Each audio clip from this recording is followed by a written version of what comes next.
Hi, I'm Marianne Cotter, and I live in Sauk County.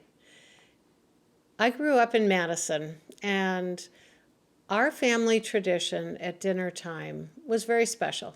My mother worked full time, which was unusual in the 1960s. She worked as the women's editor of the Wisconsin State Journal. So she was a professional newspaper woman. My father was a journalism professor at UW-Madison. So since my mother worked full time, when she came home, she wanted to cook a dinner that was easy. So often we had steak or baked potatoes, or pork chops and baked potatoes, or lamb chops and baked potatoes, or a hamburger hash type dish.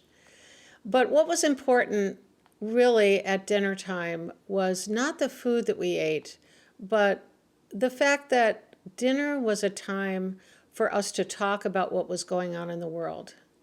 And it was a time for my sister Liz and I to talk about what we had learned in school. But we also talked about current events.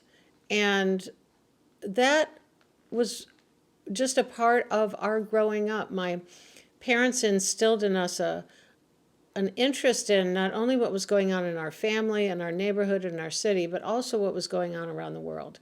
And so at dinner time, we would talk about politics, we'd talk about current events, and if there was a dispute about a fact, we'd get out the World Book Encyclopedia.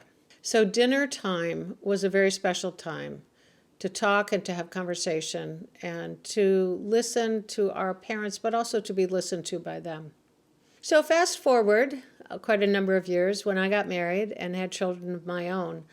My spouse Jim and I, who both spent our adult lives, our careers in the pastoral ministry, we would make a point of making sure we always sat down to dinner together with our sons.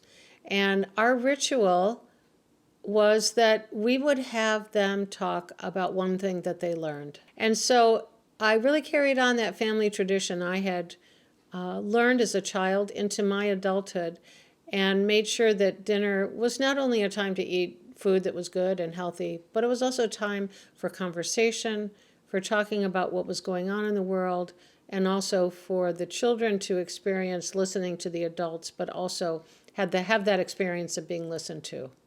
And so that's the memory I'd like to share of a family celebration that was daily, and it became very meaningful.